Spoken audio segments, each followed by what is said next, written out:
हम लोग इस वीडियो सीरीज़ में मंजर भाग 2 का जो कहानी है उसको एक एक करके समझ रहे थे। अब हम लोग छठे कहानी को समझते हैं। जूली दीदी शकुंतला मिश्र के द्वारा ये जूली दीदी कहानी लिखा गया है।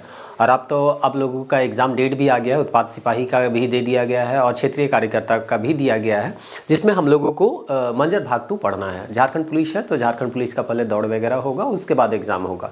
तो उम्मीद करते हैं अब थोड़ा सा सीरियसली चीज़ों को आप लीजिएगा और जो भी यहाँ पे आपको कहानी बताया जा रहा है डिटेल वाइज उसको भी आप समझिएगा। माइंड मैप के थ्रू जो रिवाइज करवाया जा रहा है उसको भी आप अच्छे से रिविजन कीजिएगा और जो MCQ करवाया जा रहा है उसको भी आप बनाइएगा। और इस तरह से मंजर भाग 2 में जितने भी कहानी और कविता दिए गए हैं उसको आप उसमें आप बेहतर कमांड बनाइए और ज़्यादा से ज़्यादा मार्क्स लाने का उसमें प्रयास कीजिए। टेस्ट वगैरह भी खुद से थोड़ा बहुत आप बनाने का प्रयास करते रहिए, क्योंकि खुद से भी मेहनत करना बहुत ज़रूरी है। हम लोग जैसे जैसे टाइम मिल रहा है वैसे वैसे कहानी वगैरह अपलोड करते जा रहे हैं। उम्मीद करते हैं कम समय में आप लोगों का सारा जो बचा हुआ कहानी है, नाटक है, निबंध है, वो सारा चीज़ खत्म कर देंगे। तो चलिए देर न करते हुए हम लोग शुरू करते हैं। जय जूली दीदी शकुंतला मिश्र। तो कहानी का जो यहाँ पे सार है या कहानी में जो बताया गया है वो बताया गया है कि कैसे समाज का भलाई करने वाले कुछ लोगों के साथ बहुत बुरा हो जाता है, लेकिन फिर भी वो बहुत अच्छे काम किए हुए रहते हैं तो कोई ना कोई व्यक्ति उससे प्रभावित होता है और उनके अच्छे कामों को आगे लेके जाता है। तो वही कहानी जो है यहाँ पे आपको बताने का प्रयास किया गया है कि जूली दीदी एक पात्र है जो कि अपने आसपास के बच्चों के लिए या आसपास जो उनके समाज के लोग हैं उनके लिए बहुत सारा कुछ करती है, लेकिन अंतिम में उसका किसी समाज के ही गलत व्यक्तियों के द्वारा उनका हत्या कर दिया जाता है और उसका अंतिम संस्कार करने तक के लिए कोई व्यक्ति नहीं मिलता है। लेकिन फिर एक व्यक्ति जो है वो उभर के वहाँ पे आते हैं या एक महिला जो है वो उभर के आती है और उसके बाद उनके अच्छे कामों को आगे लेके चलती है। तो ये सब सारा कहानी जो है हम लोग एक एक करके समझने का प्रयास करते हैं। तो चलिए ये फर्स्ट पैराग्राफ जो दिया गया है उसको हम लोग समझते हैं, जिसमें दिया गया है बाबा कर बदली हुई गलत चैनपुर से पहर रांची जिला में परत रहे अब गुमला जिला में है। तो कहने का मतलब है फर्स्ट लाइन यहाँ पे अगर आप देखिएगा तो पूछा जाएगा। देखिए जब हम लोग कहानी पढ़ेंगे उसी समय समझने का भी प्रयास करेंगे कि इससे किस तरह के MCQ पूछे जा सकते हैं, क्योंकि अल्टीमेटली हम लोगों का जो टारगेट है ज़्यादा से ज़्यादा MCQ को सॉल्व करना है और अपना जो एग्ज़ाम है उसको क्रैक करना है। तो यहाँ पर बोला जा रहा है चैनपुर के बारे में, चैनपुर के बारे में यहाँ पे बताया जा रहा है कि चैनपुर जिला में जो भी यहाँ पे अगर ये जो अभी बता रही है उनका नाम है सीमा, तो आगे जाके हमको पता चलेगा। तो सीमा एक लड़की है जो ये सब बता रही है और इसका नाम बहुत कहानी के अंत में मिलता है, लेकिन कहानी पूरा हम पढ़े हुए हैं और आपको बता रहे हैं। तो इसलिए यहाँ पे आप ये मान के चलिए एक सीमा नाम की लड़की है जो बता रही है कि बाबा कर बदली हुई गलत चैनपुर से पहर रांची जिला में परत रहे अब गुमला जिला में पड़त है। कहने का मतलब है चैनपुर जो है उस समय जब इनके पिता का बदली हो गया था, नौकरी कर रहे थे तो गया जिला से चैनपुर जिला में बदली हो गया था। तो चैनपुर जिला उस समय जो था वो कहाँ था, तो रांची में था। अभी कहाँ पे है, तो गुमला जिला में है। उसके बाद बोलता है गया जिला में बाबा कर नौकरी लाइग रहे से पहर अलग राइज नी बन रहे। तो जब इनके पिताजी का नौकरी जो था वो कहाँ पे था, गया जिला में। तो आपको पूछा जाएगा इनका पिता का नौकरी जो था वो कहाँ था, गया जिला में। और गया जिला से ही इनका ट्रांसफर हो जाता है कहाँ पे, चैनपुर में। और उस समय कहा जा रहा था या उस समय हम लोग भी जानते हैं कि जब ये कहानी चल रहा था या जिस समय का ये कहानी है उस समय झारखंड जो था वो बिहार का ही पार्ट था। तो वही चीज़ बोल रहा है कि झारखंड अलग राइज नी बन रहे। गया जिला से अचका आए गली छोटा नागपुर कर एगो बन पहाड़ तरिया ठाव चैनपुर बदली होई के। तो बोल रही है कि बदली होके, जैसे सरकारी नौकरी आप कीजिएगा तो यहाँ वहाँ तो ट्रांसफ़र होते रहता है, तो उसी तरह से ये लोग बदली होके कहाँ पे आ जाते हैं, चैनपुर में। जैसन नाव तैसन ठाव। तो यहाँ पे जूली सीमा जो है वो बोल रही है कि चैनपुर जैसा नाम है वैसे ही वहाँ पे स्थान भी है, चैनपुर, जहाँ पे है ना सुख चैन भरा हुआ है, वन पहाड़ भरा हुआ है, वो उस तरह का ये जगह है चैनपुर। चारों दन सुख चैन और सुंदरई से भरल गांव, चारों करे पहाड़ पर्वत गच बिरिच झाड़ झंकार भरल। बिहान हो तो हो कन्हो से मुर्गा कर कोकरोचो सुनाए तो कन्हो चरई कर चेरे बेरी। अम्बा मनकर दिना तो घर से निकलू नई की टिप टिप गिरत अम्बाए। तो यहाँ पे सब तरफ जंगल है। जब भी है ना ये बोल रही है कि हम घर से निकल रहे हैं तो चारों तरफ आपको पहाड़ पर्वत वन दिखाई दे रहा है। और एक चीज़ यहाँ पे दिया है कि अगर आंबा का दिन है, जैसे कि अभी गर्मी का मौसम आ गया है, अब आम जो है वो फलने लग गया है, आम का दिन अगर निकलिएगा तो हिंदे हुंदे टीप टीप का गिरत रहे तो आंबाए ऊपरे नजर पड़े, मतलब जिधर पिधर देखिए, जिधर देखिए आप आम ही क्या हो रहा था, गिर रहा था, ऐसा यहाँ पे कहा जा रहा है। और गर्मी के दिन में जामुन भी यहाँ पे फलता है, तो बोल रहा है कि बोल रही हैं कि जामुन पहर रद बदाल जामुन गिरे। तो पूछा जाएगा टीप टीप का गिरत रहे, तो टीप टीप आंबाए गिरत रहे। उसकर बाद पूछा जाएगा रद बदाल का गिरत रहे, तो जामुन गिरत रहे। तो ये इस तरह से सवाल आपको पूछा जा सकता है इस पैराग्राफ में। तो इस तरह से ये जो है एक सीमा है, एक बच्ची है जिसका पिता का ट्रांसफ़र जो है वो गया जिला से कहाँ हो जाता है, चैनपुर में हो जाता है। और ये बताया जा रहा है कि चैनपुर उस समय किस जिले के अंतर्गत आता था, रांची जिले के अंतर्गत आता था। अभी का कौन सा जिले के अंतर्गत आता है, तो गुमला जिले के अंतर्गत आता है। ये बोल रही है कि जैसे चैनपुर नाम था वैसा ही जगह भी था, सुख चैन से भरा हुआ एक जगह था जिसे प्राकृतिक सुंदरता हमको देखने को मिल रहे थे।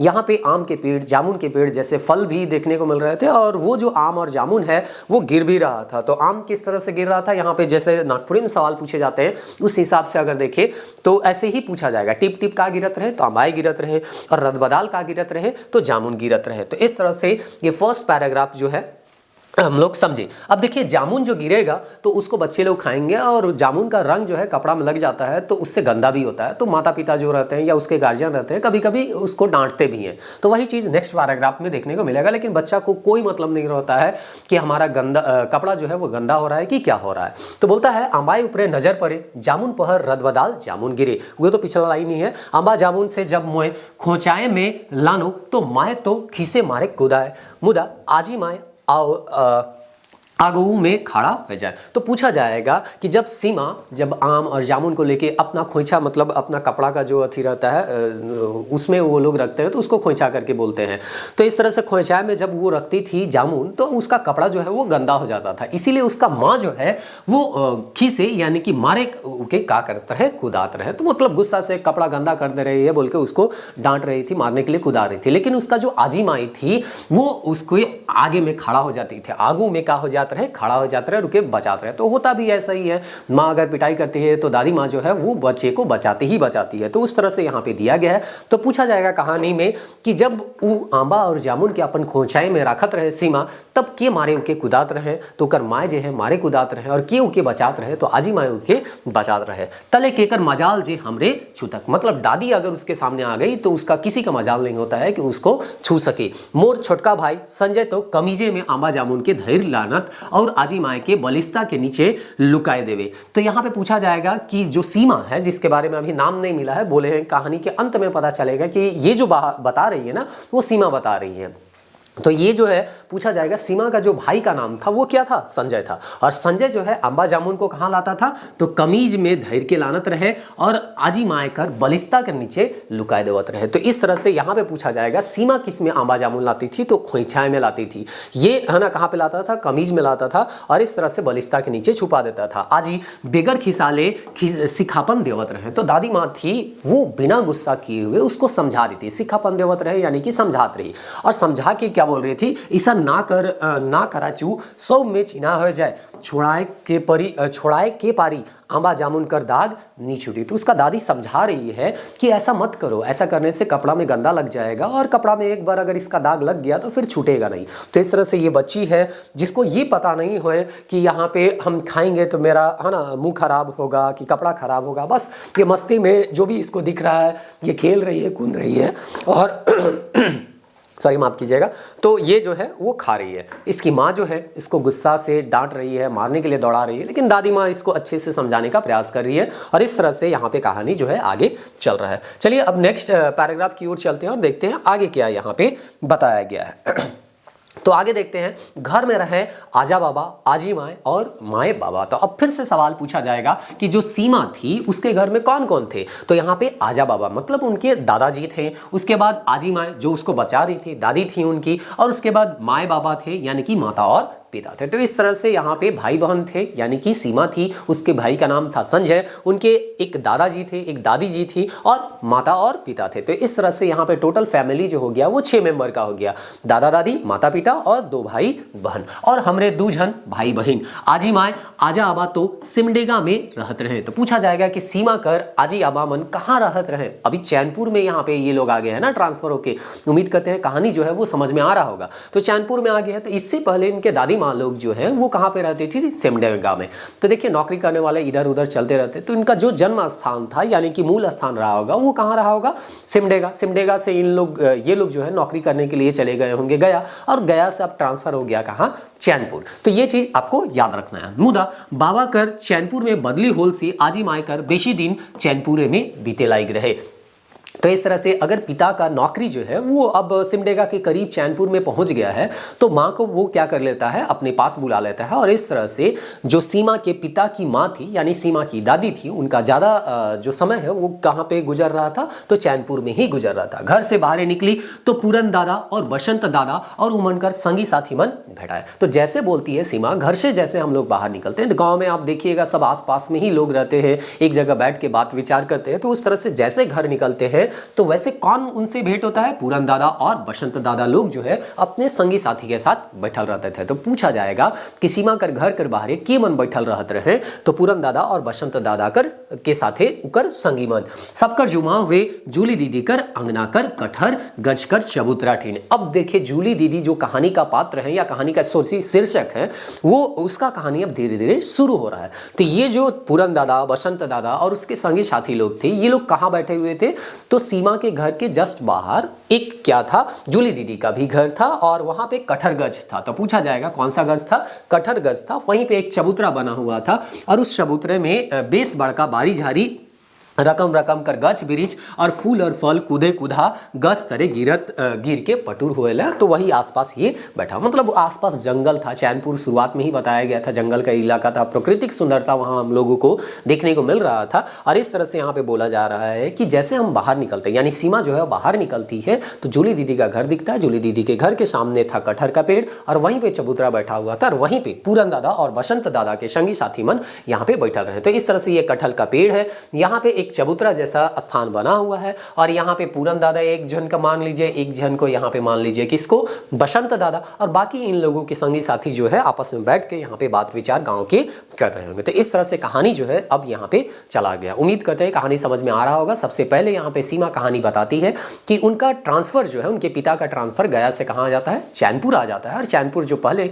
रांची जिला के अंतर्गत था, अब कहाँ पे आ जाता है, गुमला जिला के अंतर्गत। चैनपुर जैसे नाम था वैसे ही सुख चैन यहाँ पे मिलता भी था, यानी स्थान भी उसी तरह से था। गच ब्रिज, प्राकृतिक सुंदरता यहाँ पे देखने को मिलती थी। यहाँ पे आम और जामुन के पेड़ थे जिसको ये लोग खाते थे, है ना, और अपना कपड़े को भी गंदा करते थे। इनकी माता तो गुस्सा होती थी लेकिन दादी अच्छे से उसको समझाती थी। और इस तरह से इनके परिवार में 6 कुल सदस्य थे। सामने इनके घर के सामने ही जूली दीदी का घर पड़ता था जहाँ पे कटहर गज था, वहीं पे एक चबूतरा था जहाँ ये लोग जो है वो बैठ के बातचीत करते थे। तो चलिए यहाँ पे हम लोग इतना दूर कहानी को समझ लिए, अब हम लोग नेक्स्ट कहानी की और बढ़ते हैं। बोलता है जूली कर माए बाप के रांची से सिमडेगा आवेक पहर गुट के टरक मार दे रहे। अब यहाँ पे सीमा अपना कहानी नहीं बल्कि जूली दीदी जो कि इस कहानी के शीर्षक है उसके बारे में बता रहे हैं। तो जूली दीदी के जो माता पिता थे वो रांची से कहाँ आ रहे थे, सिमडेगा आ रहे थे। और इस तरह से उसको गोटे टरक मार दलक, यानी एक्सीडेंट हो गया। और एक्सीडेंट में इन दोनों का यानी जूली दीदी के माता पिता का देहांत हो जाता। तो इस तरह से रांची से ये लोग कहाँ जा रहे थे, पूछा जाएगा जूली दीदी के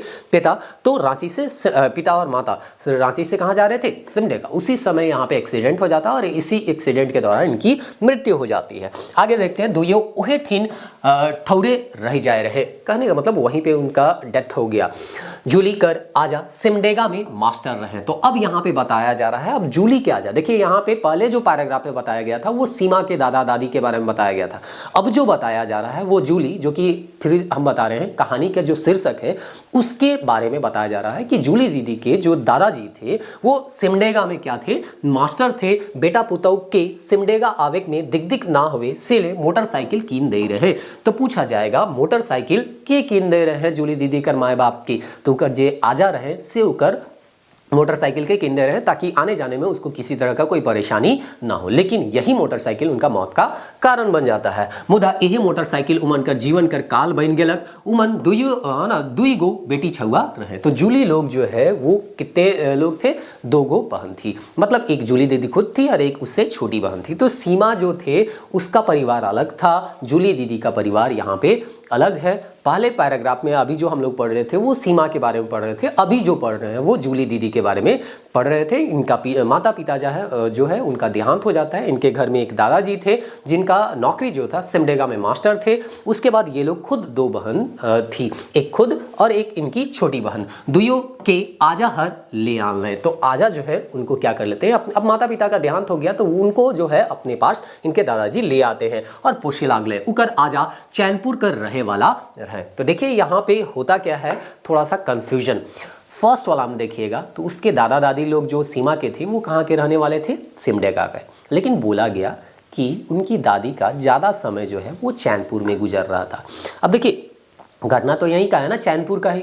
जैसे चैनपुर में सीमा लोग निकलती थी वैसे दिखती थी जूली दीदी का घर। यानी कि इनडायरेक्टली आप इतना तो जान रहे होंगे कि ये लोग भी कहाँ पे रह रहे हैं, चैनपुर पे ही रह रहे हैं। लेकिन इनके दादाजी का नौकरी कहाँ था, तो सिमडेगा में था। उम्मीद करते हैं समझ में आ गया होगा। कहानी अगर ध्यानपूर्वक सुन रहे होंगे तो कोई बहुत ज़्यादा कन्फ्यूजन वाला चीज़ भी नहीं है। तो जूली दीदी के जो दादा थे यानी कि आजा थे, उनका नौकरी कहाँ था, सिमडेगा, और उनका मूल जो स्थान था वो घर कहाँ था, चैनपुर में। तो ये लोग वापस कहाँ पे आ चुके हैं, अभी चैनपुर में। और चैनपुर का ही अभी जो बात हो रहा है ना वो चैनपुर का ही बात हो रहा है। सेले छुआ मन के ही नाव लिखाए दिलाई, यानी कि जूली दीदी का स्कूल में नाम कहाँ पे लिखाया गया, चैनपुर में। जूली दीदी 7वां में पढ़त रहे तनी होसगर समहराय लेलक सब घर दूरा के बहन के पोसे आजा कर सेवा सुसार करे लागलत। तो कहने का मतलब है ये जो है 7वां क्लास में पढ़ने लग गई थी जूली दीदी। और इस तरह से जैसे जैसे ये होश संभराती है यानी थोड़ी सी मैच्योर होती है, ये अपनी छोटी बहन को भी पोसने लगती है या उसका भी देखभाल करती है, और उनके जो दादाजी थे उनका भी वो देखभाल करते। तो इस तरह से इस पैराग्राफ में पता चलता है कि जूली दीदी के माता पिता का एक्सीडेंट हो जाता है रांची से सिमडेगा आते दौरान, और उसके बाद इनका जो है एडमिशन हो जाता है चैनपुर गांव में ही, 7वां क्लास में हो जाता है। और इसके बाद ये अपना दादाजी और अपनी बहन दोनों का सेवा सुसार करती है। अब आगे देखते हैं। जे देखे कई उठे अलबत्त जूली होशियार है। तो जो भी देखते थे जूली को उनको लगता था ये बहुत ही ज़्यादा क्या है, होशियार है। टूरा कलहे बात सिराय जाला। तो होता है ना टूरा यानी कि अनाथ, अनाथ कहने से ही बात खत्म हो जाता है, उसका कोई देख रेख नहीं करने वाला है, ऐसा हम लोग सोचते हैं। और वो है ना मतलब कहते हैं ना कि इसका कोई बात ही नहीं कर रहा है, तो उस तरह से यहाँ पे बोला जा रहा है। माए कमी बड़ बहन के मायक रूप ढाइल देवेला। तो देखिए यहाँ पे उनका माता पिता नहीं थी, इनके माता पिता नहीं थी, लेकिन इनकी एक छोटी बहन थी। तो इनकी छोटी बहन के लिए ये जो बड़ी बहन यानी जूली दीदी थी वो उनकी माँ के समान ही थी, माँ के समान ही उसको पाल पोस रही थी। और बेटी छुआ होबो तो करे न सौ गुणकर आगर। तो कहने का मतलब यहाँ पे जो लेखक है शकुंतला मिश्र वो बताने का प्रयास करे कि बेटी जो होती है वो सारे गुणों से संपन्न होती है। एक संगे नारी कर नाना रूप, कखनो बेटी बहिन तो कखनो बोहरिया तो कखनो माँ। तो पूछा जाएगा कि लेखिका जो है नारी के कितने रूपों के बारे में बखान कर रही है। तो नारी कभी बेटी के रूप में मिलती है, कभी बहन के रूप में मिलती है, कभी है ना पत्नी यानी बोहरिया के रूप में मिलती है, तो कखनो माँ के रूप में वो मिलते हैं। तो इस तरह से नारी का 4 रूपों का यहाँ पे बखान किया गया है। तो अलग अलग समय इनका अलग अलग क्या होता है, रूप देखने को मिलता है। हमरे रही छुआ बड़ बड़ बात तो नी बुझात रहे, हमरे तो जूली दीदी के ईले पतियात रही कि जब उकर घर कर पिछड़ा बटक तमरस और बैर यानी कि बेर जो हम लोग बोलते हैं ना, चाहे कोनवे कर फल पाके भैर खाए ले देवे। तो कहने का मतलब ये बड़ी बड़ी बातें थी कि वो बेटी या बहन का रूप है ना, माँ का रूप होती है, पत्नी का रूप होती है नारी, ये तो बड़े लोगों का बात है। लेकिन ये जो सीमा जी जो थी, छोटी बच्ची जो थी, उसके लिए जूली दीदी क्यों बहुत महत्वपूर्ण थी, क्योंकि उसके पीछे जो था है ना, जूली दीदी के घर के पीछे बहुत सारे पेड़ थे। अभी कटहर का पेड़ भी हम लोग देखे उन्हीं के घर के सामने था। तो उसके घर के पीछे भी बहुत सारे पेड़ थे और उसमें बहुत सारे फल उगते थे। तो उन सब फलों को बिना किसी रोक टोक के खाने को इन बच्चों को मिलता था, इसीलिए वो जूली दीदी से बहुत प्रेम करते थे। तो उनके घर के पीछे क्या था, कभी टमरस यानी कि जो हम लोग अमरुद बोलते हैं, उसको यहाँ पे गाँव देहात में हम लोग टमरस बोलते हैं। तो अमरुद मिल गया, बेर मिल गया, वो सब आपको यहाँ पे मिलता था। तो इस तरह से रोज हमरे कखनो बित्ती कखनो छुअल तो कखनो सद घरवा मील मैस के खिलत रही। तो पूछा जाएगा कि सीमा लोग जो थी वो लोग क्या खेलती थी, तो कभी बित्ती खेलती थी, कखनो छुअल खेलती थी, तो कखनो सतघरवा। तो 3 खेल का यहाँ पे नाम दिया गया है। सांझ का पहर जूली दीदी पानी भरे इंदिरा से और हमरे के बढ़िया से गोड़ हाथ धोए देवे। तो यहाँ पे जैसे शाम हो जाता था तो जूली दीदी इन बच्चों का यानी कि सीमा और उसके साथ जो भी जो छोटे मोटे बच्चे होंगे उनको क्या करती थी, इंदिरा यानी कि कुआं को हम लोग यहाँ पे इंदिरा बोलते हैं, तो इंदिरा जो है उससे क्या करती थी, पानी निकालती थी और उसके बाद इनका पैर हाथ धो देती थी। तले घर भेजे और सबके सिखापन देवे अपन अपन घर में जाके पढ़वा। तो इस तरह से जूली दीदी जो है जो खुद एक तरह से कह सकते हैं परेशान थी, जिसके माता पिता नहीं थे, लेकिन वो दूसरे बच्चे के बारे में थोड़ा सोच रही थी। इसीलिए इसको कहा गया कि वो जो है बड़ी बहन के रूप में, माँ के रूप में वो क्या हो चुकी थी, डाल चुकी थी अपने बहन के लिए भी और दूसरे आसपास के लोगों के लिए भी। क्योंकि पैर हाथ धो देना, उसके बाद घर बोलना कि जाओ घर में जाके पढ़ना, तो ये तो बड़े लोगों का व्यवहार है ना। तो इस तरह से जूली दीदी 7वां क्लास में पढ़ते हुए इस तरह का व्यवहार कर रही थी। इसीलिए बोला गया था फर्स्ट लाइन में ही कि जूली दीदी को देख के लगता है कि सब है ना, ये बहुत ही ज़्यादा होशियार हो गई है और अपने आसपास के लोगों के लिए कुछ ना कुछ कर रही है। तो इस तरह से आप यहाँ इमेज में देख रहे होंगे जूली दीदी के घर के पीछे पेड़ है और इसमें बच्चे लोग जो है अमरूद को यहाँ पे क्या कर रहे हैं, तोड़ रहे हैं, कहीं बेर को तोड़ रहे हैं। यानी कि ये जो प्राकृतिक वातावरण है उसमें इन लोगों का जो जीवन है वो बहुत बेहतर तरीके से बीत रहा है। अब नेक्स्ट पैराग्राफ हम लोग यहाँ पे देखते हैं। ये कहानी थोड़ा लंबा है, उम्मीद करते हैं आप वीडियो को अंत तक देखिएगा, समझ में आ रहा होगा। तो और जो है ना समझ में जिसको नहीं आ रहा होगा या जिसको बोर लग रहा होगा वो तो अभी तक चले गए होंगे, उनके बारे में कहना ही नहीं। धीरे धीरे जूली दीदी हमरे कर आदर्श बन गए, तो इस तरह से काम कर रही थी। तो यहाँ पे जूली दीदी जो है इन लोगों का यानी कि सीमा और उसके साथ जो भी लोग होंगे उसका आदर्श बन जाती है। एक रकम से सब छुआ कर वो मुखिया बन जा रहे हैं। 7वां क्लास में थे, सारा जो है हेड के तरह काम करती थी तो मुखिया बन गई थी ऐसा। तो पूछा जाएगा कि छुआ बनकर मुखिया क्यों बन जा रहे हैं, तो जूली दीदी जो है छुआ बनकर मुखिया बन जा रहे हैं। मोर पढ़े लिखे के चूल्हा में चल जा रहे हैं। कहने का मतलब है कि सीमा जो है उसका पढ़ाई लिखाई बिल्कुल खत्म हो चुका था, क्योंकि ट्रांसफर होता है तो इधर उधर स्कूल चेंज होता है तो पढ़ाई लिखाई तो चेंज हो ही जाता, मतलब छूट ही जाता है। चैनपुर आते का साथ बाबा मोर नाम लिखाए दिले, मोए स्कूल जाए ताक लो, मुदा जब देख लो सब छुआ मन बोरा लेके स्कूल जाए ना, तो शहर में रहल सुख सच और पावल मोर मन विद्रोह कर उठलक। तो यहाँ पे देखिए पहले जो स्कूल जाता था बच्चा लोग गांव घर में, अगर आप थोड़े से एजेड है और 25-26 साल के हैं और गांव घर से रिलेटेड है तो आपको हो सकता है पता होगा कि पहले जो है कि हम लोग बैग में बोरा डाल के ले जाते थे और वही बोरा को डिसाते थे और उसके बाद वहीं पे जमीन में बैठते थे। तो उस तरह से यहाँ पे ये जो शहर में पढ़ रही थी, गया जिला में पढ़ रही थी, तो वो डेवलप था थोड़ा सा, और वहाँ पे जो स्कूल था उसमें बेंच वगैरह या अच्छा उसमें व्यवस्था होगा। लेकिन यहाँ पे ये जब आती है तो देखती है कि बोरा लेके हमको जाना है और जमीन में बैठना है, तो इसीलिए इसका मन जो है विद्रोह कर देता है, बोलती है कि हम नहीं जाएंगे स्कूल, मोए बोरा धर के स्कूल नहीं जाबू, ऐसा ये बोलती है। आगे कर सिकल पढ़ल सौब खौर खाए दिल। तो जो भी पीछे वो पढ़ी थी 2-4 अक्षर पढ़ी होगी सारा चीज को भूल गई। मोर भाइयों कर ओहे हाल, यानी जो संजय था उसका भी वही हाल हो जाता है। स्कूल कर नावे कहीं कर मुड़े बथे तो कहीं गुड़। बच्चा लोग के साथ यही होता है। ये जब स्कूल जाने का टाइम होता है तो कभी पेट बथ रहा है, कभी मुड़ बथ रहा है, कभी पैर दर्द दे रहा है, इस तरह से स्कूल जाने के समय वो इस तरह के बहाने करते हैं।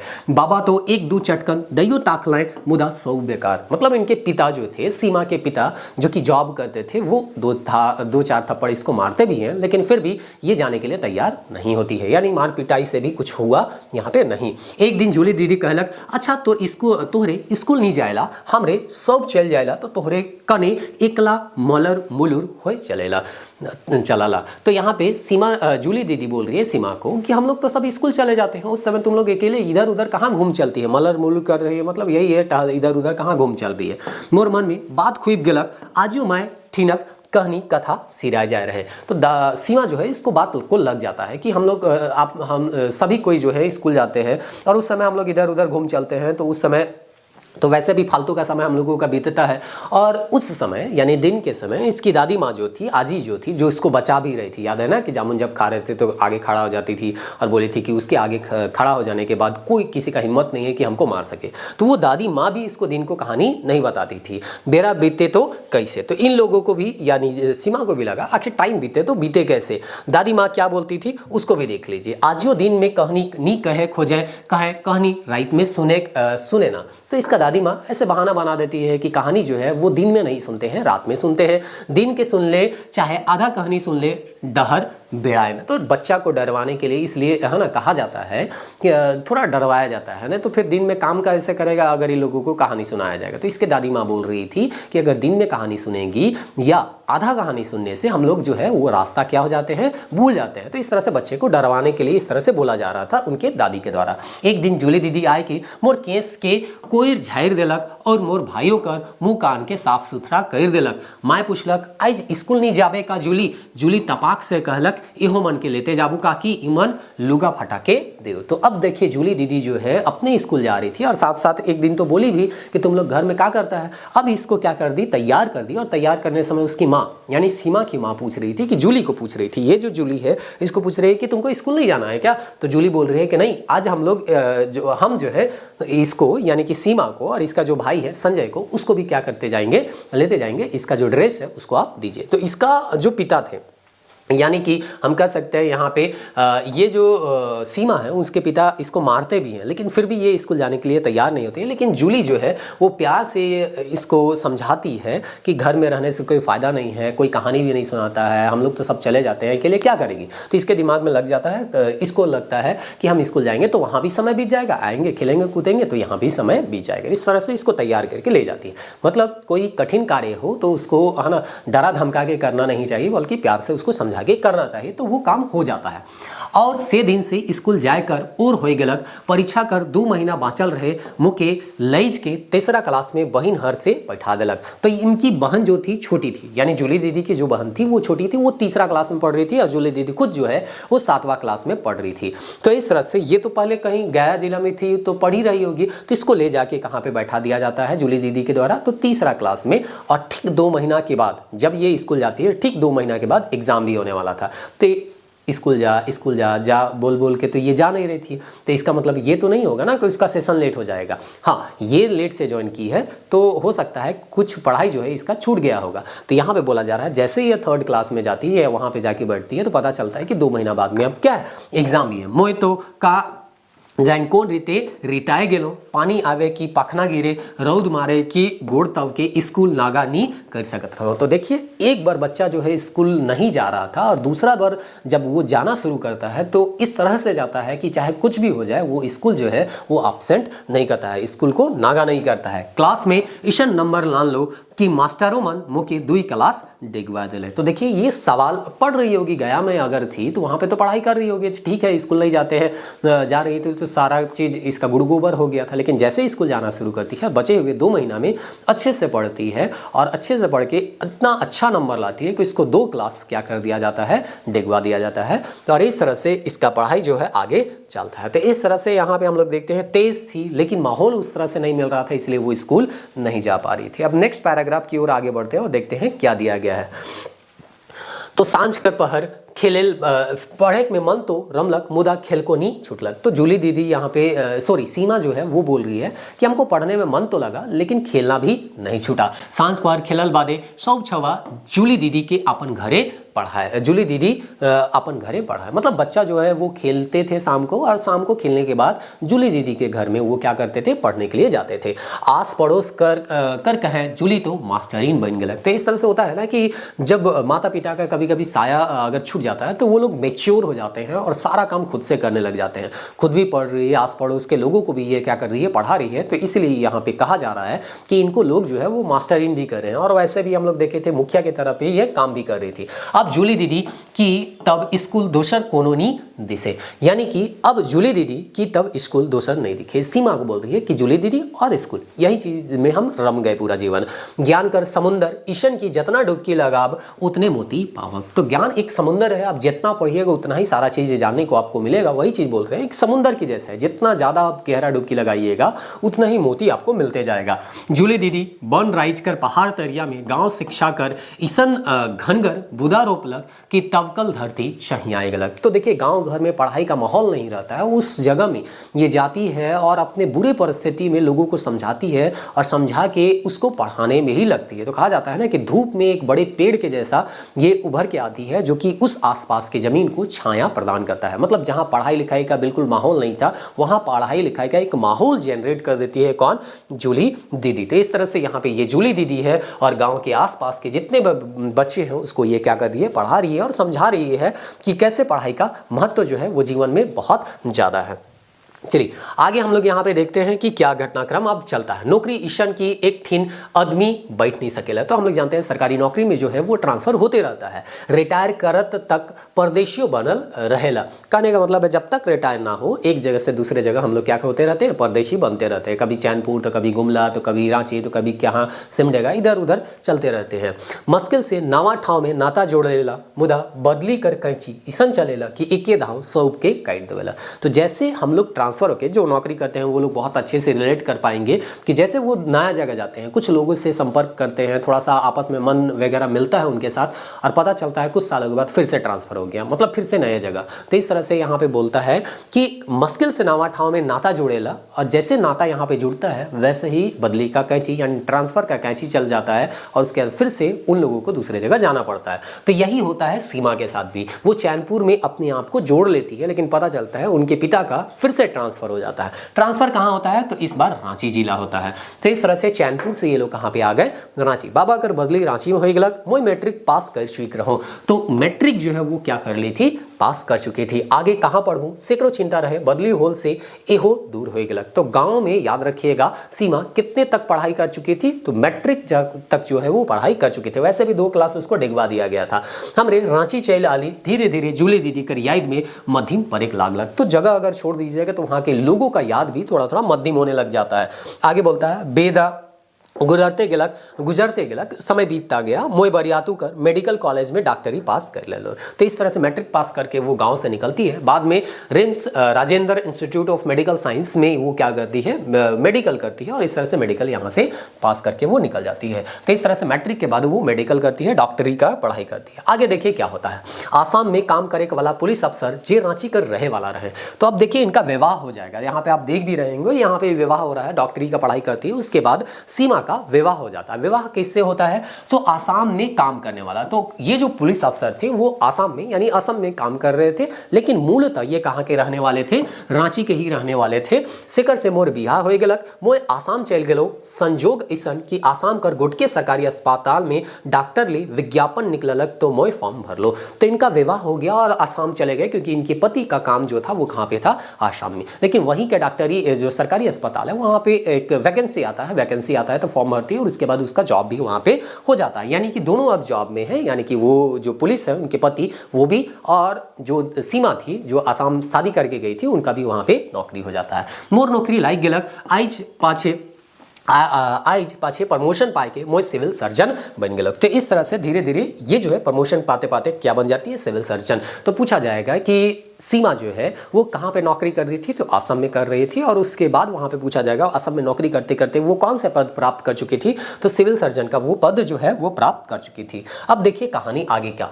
एक दिन पुलिस गुट के जनाना कर लाश लेके आलक। अब देखिए कहानी में थोड़ा सा ट्विस्टिंग हो गया। अभी तक अब बताया गया कि ठीक है सीमा जो है पढ़ाई लिखाई करके लास्ट ले उसका विवाह जो होता है और असम में वो नौकरी करके सिविल सर्जन बन जाती है। अब कहानी में ट्विस्टिंग होता है, एक दिन जो है कि पुलिस जो है वो गुट के जनाना को एक महिला को का लाश लेके आती है। मोर कागज आलक तो जाइन के काले मोर जीव धक कर उठलक। मतलब होता है ना कि कभी थोड़ा सा भी जान पहचान का लोग आता है, देखिए लाश है वहाँ पे, तो हो सकता है उनको लगा होगा कि कहीं ना कहीं ये मेरे जान पहचान का है, तो उसका जो धड़कन है वो थोड़ा सा बढ़ गया, धक करने लग गया। नाना बरन कर सवाल मन में उठे लागलक, दरोगा बतालक कि झारखंड की रहने वाली आदिवासी महिला है जूली दीदी। तो उसको लग गया कि कहीं ना कहीं हम इसको जान तो नहीं रहे हैं और इसीलिए उसके प्रति जो है उसका जो प्रेम था वो उभर रहा था। आपन जन्म ठाव कर माटी आदमी के आपन धन खींचेला, का जाइन जन्म ठाव कर माटी में ई कैसन लस दगा है क्यों नहीं जाने। मतलब होता है ना कि अपना जो जन्मभूमि है उसके लोग से हम जब मिलते हैं तो कहीं ना कहीं खिंचाव तो होता ही होता है। एक है ना फेविकोल के जैसा, लस दगा बोल रहा है ना, तो वही फेविकोल के जैसा। मोरगोड़ आपने उठे लागलक और पोस्टमार्टम घर दन चले। तो जो लाश रखा हुआ था पोस्टमार्टम के घर तरफ, उससे वो देखने के लिए कि आखिर कौन है उसके लिए वो जाने के लिए है ना अपने आप उसका पैर उठने लगता है। पूछ लो कौन है, किसने मारा, कहाँ रहती है, घर में कौन कौन थे, कुछ कारण पता चला तो एक ही साथ कई सवाल जो है वो दरोगा से पूछना शुरू करती है। एके संगे मोर इतना सवाल संगे चलत रहे दरोगा अकबकाए गेलक पुस्तक कि इसके बारे में इतना ही पता चला है मैडम कि ये अकेली रहती थी। तो बहुत सारा सवाल दरोगा से पूछती है सीमा, लेकिन जो सीमा को जवाब मिलता है यानी सिविल सर्जन जो वो बन चुकी थी उसको जवाब मिलता है दरोगा से कि सवाल तो बहुत सारे हैं लेकिन जवाब बस इतना ही पता चल रहा है कि यहाँ पे असम में अकेले रहती थी, उसकी बहन को कोई भागा कर कहीं ले गया था। तो वो असम क्यों जाती है उसका रीज़न पता चलता है। उसका बहन जो कि जूली दीदी की बहन थी, छोटी बहन जो सीमा के साथ पढ़ रही थी ना 3रा क्लास में, अगर कहानी ध्यान से पढ़ रहे होंगे तो आपको पता चला होगा। तो वो जो है किसी के साथ भाग जाती है, उसी को खोजने के लिए वो असम जाती है और वहीं पे रह जाती है। उसके खोजते खोजते यहाँ तक आ गई, बहन तो नहीं मिले किंतु यह यहीं रह गई और यहाँ चाय बागान में काम करने वाले मजदूर लड़कियों को पढ़ाने लगी। तो बचपन में भी ये आसपास के लड़कियों को पढ़ा रही थी, बच्चों को पढ़ा रही थी, और जब ये अपने बहन को खोजने के लिए असम चाय बागान आती है तो वहाँ पे भी जो मजदूर थे जो कि पढ़े लिखे नहीं थे उनको जागरूक करने के लिए पढ़ाने लिखाने लग जाती है। खुद भी चाय बागान में सुपरवाइजर का काम करने लग जाते हैं। तो पूछा जाएगा कि खुद जो असम में वो आती है तो कौन सा काम करती है, तो सुपरवाइजर का काम करती है कौन, जूली दीदी। इसने अपने घर के पास ही स्कूल खोल लिया और निःशुल्क पढ़ाने लगी। तो समाज के लिए देखिए ये क्या करती है कि काम कर रही है, काम करके जो पैसा आ रहा है उससे एक स्कूल खोली और उस स्कूल में निःशुल्क शिक्षा वो देने लगी थी। यही तो है, समाज के कुछ लोग चाहते हैं कि शिक्षित ना हो, लोग जो है शिक्षित ना हो ताकि सवाल ना पूछे, और इसीलिए यहाँ पे इनके कुछ जो है वो दुश्मन बन जाते हैं और इनका कर देते हैं।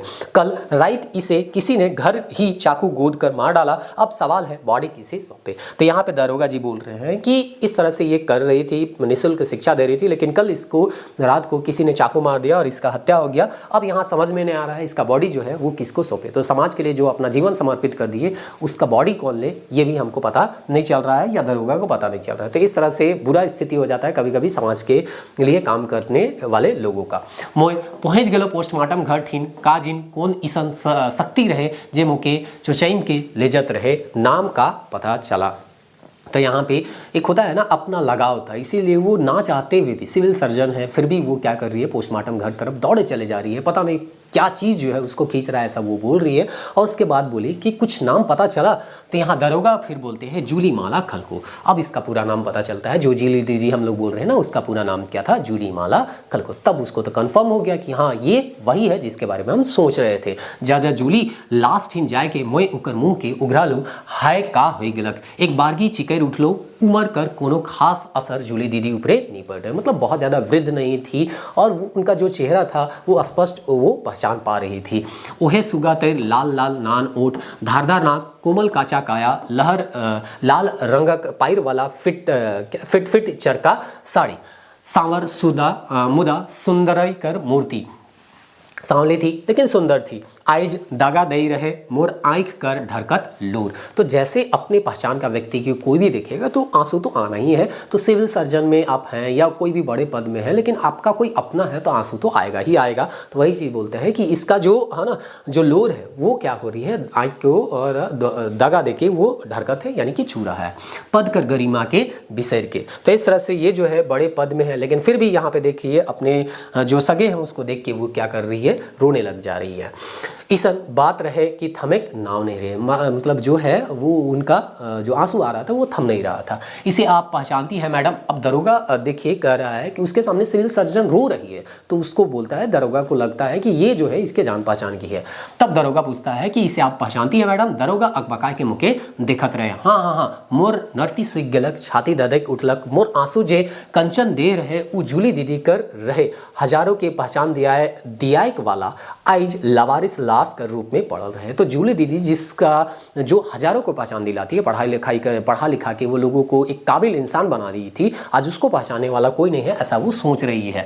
कतना कर आदर्श रहे जूली दीदी आइज मोह तो उकरे प्रतापे सिविल सर्जन बन रहो मोर भाइयों आइज इंजीनियर है। तो उसका भाई जो इंजीनियर है इसी के प्रताप से है वो सिविल सर्जन है। इसी तरह से और भी दूसरे लोगों को वो जिसको शिक्षा दी होगी अपने अपने क्षेत्र में वो बड़े बड़े पद में होंगे। और इस तरह से इतने लोगों का भलाई करने वाला जो जूली दीदी थी उसको पहचानने के लिए आज कोई मिल नहीं रहा था। जे दोसर के जिंदगी के अलग जगालक उकर जिंदगी के कौन निर्दयी अंधकार कर देलक के रहे दीदी कर दुश्मन छोट बहिन कर जे परवरिशदार बनलक, आजा कर आँख कर रोशनी, हाथ कर लौरी बनलक, से जुली दीदी आइज असहाय और लवारिस परल रहे। तो जो बहन के लिए अपना जीवन समर्पित कर दी, दादाजी के लिए समर्पित कर दी, उसको देखने वाला आज कोई नहीं है, ऐसा यहाँ पे सीमा जो है वो सोच रही है। हाँ, यह दीदी है मेरी जूली दीदी। दरोगा अकबकाय के पूछलक, मैडम आपकी दीदी? हाँ मेरी दीदी। आप पोस्टमार्टम कराइए, अंतिम संस्कार मैं करूँगी। तो पूछा जाएगा कि जूली दीदी का अंतिम संस्कार के करेला? तो के करेला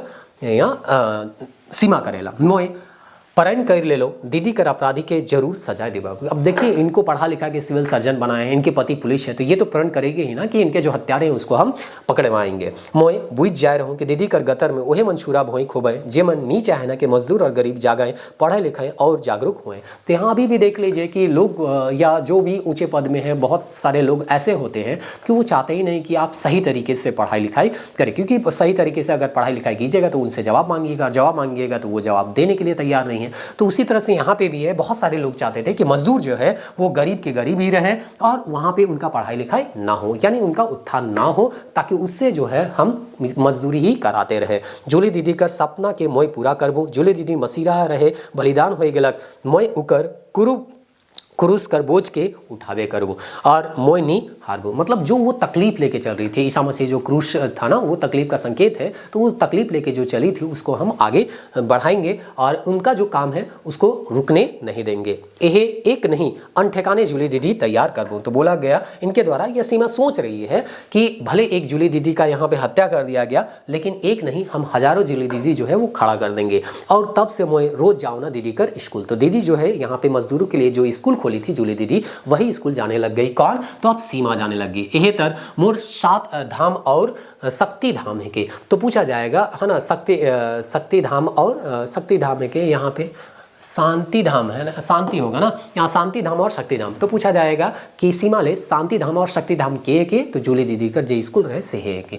दीदी कर गेल पाछे दीदी से जुड़ल आदमी टूरा बहन हो जाए रहे। मतलब आप समझ लीजिए उनका जो गार्जियन था वही उनका हत्या कर दिया गया, तो अब उनको पढ़ाने वाला कौन है? कोई नहीं। तो इसलिए बोला गया टूरा, यानी कि अब वो जो लोग हैं वो क्या हो गए? बेसहारा हो गए हैं। तो उनको सहारा देने के लिए कौन जाती है? तो सीमा जाती है। पहले उमन कर भरोसा दे लो, विश्वास जगा लो, मोर आदमी पुलिस कर बड़का अधिकारी रहे, आखिर दीदी कर हत्यारा मन के धरा गए। तो हम लोग शुरुआत में ही देखे थे कि असम में उनके जो हस्बैंड थे पुलिस अधिकारी थे, जो कि मूल रूप से रांची के रहने वाले थे, लेकिन उनका जो जॉब था असम में था, इसलिए शादी करके असम भी चली जाती है सीमा, और उसके बाद वहीं पे जाके फॉर्म जो निकलता है उसको भरती है और वहाँ पे सिविल सर्जन भी बन जाती है। तो वही चीज़ बोल रहे हैं, इनके पति जो है वो पुलिस में थे और इसीलिए वो अपराधी को पकड़वा भी लेती है। उमन दीदी भैर के नहीं मुदा असली अपराधी तो रहे देश कर। तो बोला कि वो जो उनको हत्या किए थे वो दीदी का हत्यारे नहीं थे, बल्कि वो देश के हत्यारे थे, इंसानियत के हत्यारे थे या उनके दुश्मन थे। जे दिन दीदी के मारिक वाला धारा से दिन दीदी कर फोटो ठीन अगरबत्ती जरा लो तो लाग लग जूली दीदी मोर केस के सवराते है और कहत है उठ सीमा आगे बढ़, तोर काम कर कोनो सीमा नखे। तो इस तरह से जब उसका अपराधी पकड़ा जाता है तो उसके फोटो के सामने अगरबत्ती जलाती है और उसके बाद उनको एहसास होता है कि जूली दीदी बोल रही है कि जो तुम्हारा नाम सीमा है ना, तो उसका कोई लिमिट नहीं है। तो इस तरह से यहाँ पे बोल रही, इसलिए हम बोले थे कि ये जो सीमा आपको नाम पता चल रहा है ना, कहानी के एकदम अंत में पता चलता है, कहानी इन्हीं के बारे में था। उठ चलते चल एगो मंजिल पाए ना थिरा, आगे और आगे दूसर मंजिल तोर असरा देखा थे। तो एक मंजिल तो वो पा ली थी सिविल सर्जन बन के, लेकिन अब जो है अब नया रास्ता वो निकली है और इसमें भी आगे जाके बहुत सारे लोगों को भलाई कर सकती है, ऐसा यहाँ पे वो सोच रही है खुद ही कि जूली दीदी हमको ऐसे बोल रही है। जूली दीदी नखे मोर उकर गतर बिलमाए गेलक मुदा प्रेरणा के रूप में मोर अंतर मन में जियत है। तो होता है ना कि इंसान मर जाता है लेकिन उनका जो सोच है वो जिंदा रहता है। तो उसी तरह से जो जूली दीदी का सोच था वो जिंदा था, किसके रूप में? तो अभी सीमा के रूप में।